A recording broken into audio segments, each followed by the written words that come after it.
Whenever you check a price, or you send an invoice, or even just calculate a tip, the numbers you use, they just work. They're basically invisible. But what if they weren't? Today we're going to talk about the man who gave us that incredible invisible power, Fibonacci, and the absolute revolution he kicked off with just one book. This explainer pulls from the Wikipedia articles on Fibonacci and his amazing 1202 work, Liber Abaci. As always, you can find links to our full bibliography right there in the description. So let's just start with this. I want you to imagine a world where multiplying, say, 123 by 47 wasn't just something you did on a napkin. Imagine it was a monumental task, something only a handful of highly trained specialists could even attempt. A world where business, banking, and science were all stuck in first gear, all because of the numbers they were forced to use. Right. And how about this for a twist? What if I told you the key to unlocking all of modern finance and calculation came from a quirky little thought experiment about how fast rabbits can multiply?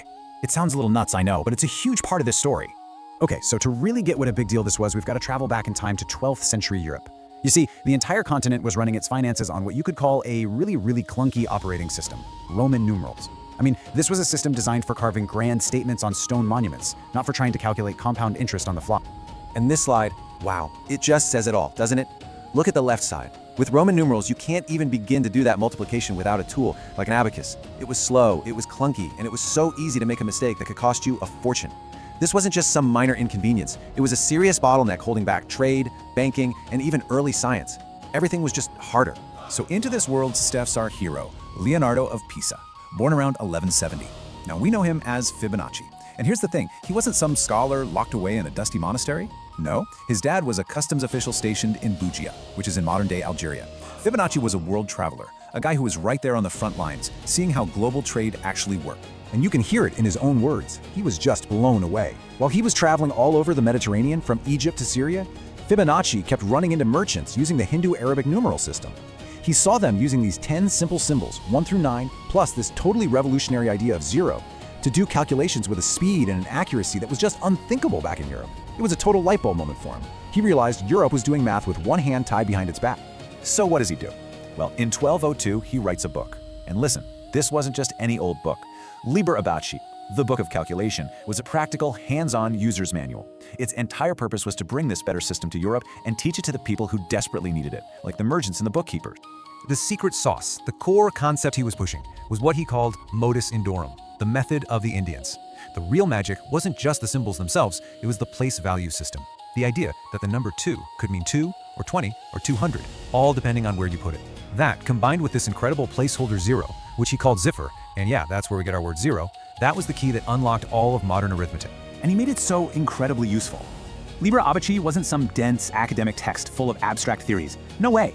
It was a problem-solving guide for the real world of business.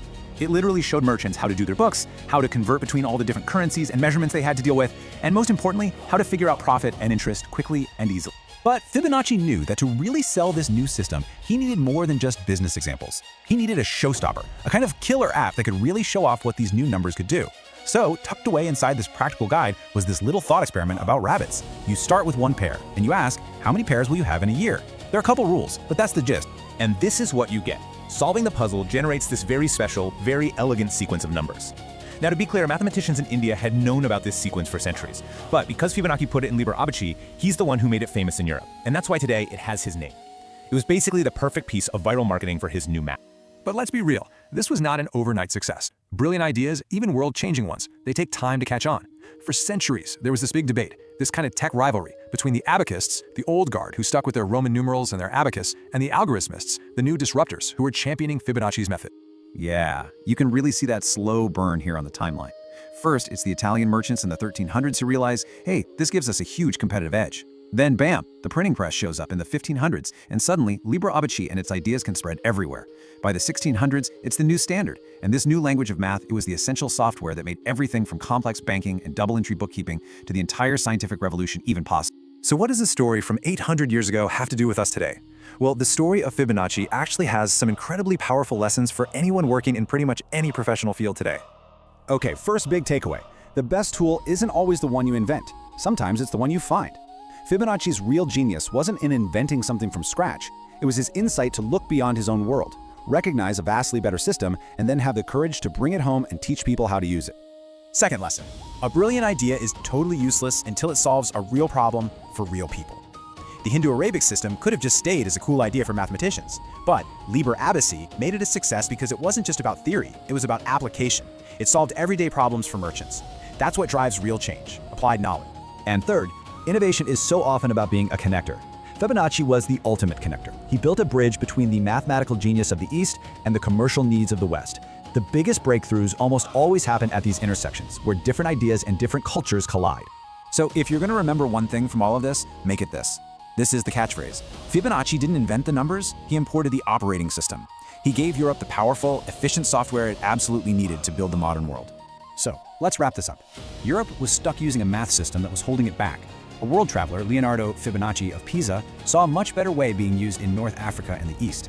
He wrote the user's manual for it, Liber Abici, in 1202.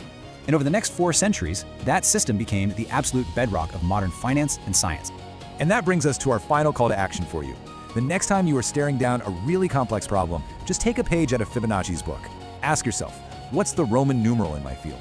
What's the clunky, inefficient system that everybody just accepts because, well, that's how it's always been done? Because finding that and connecting it to a better way that already exists somewhere else, that's where the real revolutions begin. You'll find our full bibliography and a disclaimer in the description below. Thanks for joining us.